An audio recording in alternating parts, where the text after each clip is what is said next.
ਅੱਛਾ ਜੀ, ਸਾਡੇ ਇੱਕ ਵੀਰ ਦਾ ਮੈਨੂੰ ਮੈਸੇਜ ਆਇਆ, ਕਹਿੰਦਾ ਭਾਈ ਤੁਹਾਡੇ ਨਾਲ ਇੱਕ ਛੋਟਾ ਜਿਹਾ ਮਸ਼ਵਰਾ ਕਰਨਾ ਵਾ, ਤੁਹਾਡੀ ਕੀ ਰਾਏ ਆ ਦੱਸਿਓ ਜ਼ਰਾ।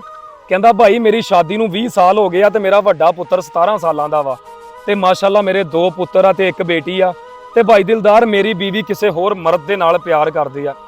ਕਸਮੇ ਬੰਦਾ ਜਿੰਦਾ ਹੀ ਮਰ ਜਾਂਦਾ ਯਾਰ। ਕਹਿੰਦਾ ਭਾਈ ਮੇਰੀ ਬੀਵੀ ਕਿਸੇ ਹੋਰ ਮਰਦ ਦੇ ਨਾਲ ਪਿਆਰ ਕਰਦੀ ਆ ਤੇ ਤੁਸੀਂ ਮੈਨੂੰ ਮਸ਼ਵਰਾ ਦਵੋ ਕਿ ਮੈਂ ਉਹਨੂੰ ਰੱਖਾਂ ਜਾਂ ਛੱਡਾਂ। ਉਹ ਮੈਂ ਕਿਹਾ ਝੱਲਿਆ ਹਜੇ ਵੀ ਇਹ ਗੱਲ ਪੁੱਛ ਰਿਹਾ ਕਿ ਮੈਂ ਉਹਨੂੰ ਰੱਖਾਂ ਜਾਂ ਛੱਡਾਂ। ਉਹ ਜਿਹੜੀ ਕਿਸੇ ਹੋਰ ਦੇ ਸੁਪਨੇ ਵੇਖਣ ਲੱਪੀ ਆ, ਜਿਹੜੀ ਕਿਸੇ ਹੋਰ ਨਾਲ ਪਿਆਰ ਕਰਨ ਲੱਪੀ ਆ, ਉਹ ਤੇਰੇ ਨਿਕਾਹ ਤੋਂ ਤੇ ਵੈਸੇ ਹੀ ਫਾਰਗ ਹੋ ਗਈ ਆ। ਉਹ ਮੈਂ ਕਿਸੇ ਡਰਾਮੇ ਦੇ ਵਿੱਚ ਸੁਣਿਆ ਸੀਗਾ ਕਿ ਅਗਰ ਮਰਦ ਹੱਥ ਛਡਾ ਕੇ ਜਾਣਾ ਚਾਹਵੇ ਨਾ ਤੇ ਉਹਨੂੰ ਰੋਕ ਲਓ, ਹੋ ਸਕਦਾ ਉਹ ਰੁਕ ਜਾਵੇ, ਲੇਕਿਨ ਅਗਰ ਔਰਤ ਹੱਥ ਛਡਾ ਕੇ ਜਾਣਾ ਚਾਹਵੇ ਨਾ ਤੇ ਉਹਨੂੰ ਕਦੇ ਰੋਕਿਓ ਨਾ, ਕਿਉਂਕਿ ਉਹ ਹੱਥ ਛਡਾਉਣ ਤੋਂ ਪਹਿਲਾਂ ਜਾ ਚੁੱਕੀ ਹੁੰਦੀ ਆ। ਉਹ ਔਰਤ ਕਾਹਦੀ ਆ ਤੁਹਾਡੀ ਜਿਹੜੀ ਕਿਸੇ ਹੋਰ ਦੇ ਸੁਪਨੇ ਵੇਖਦੀ ਆ?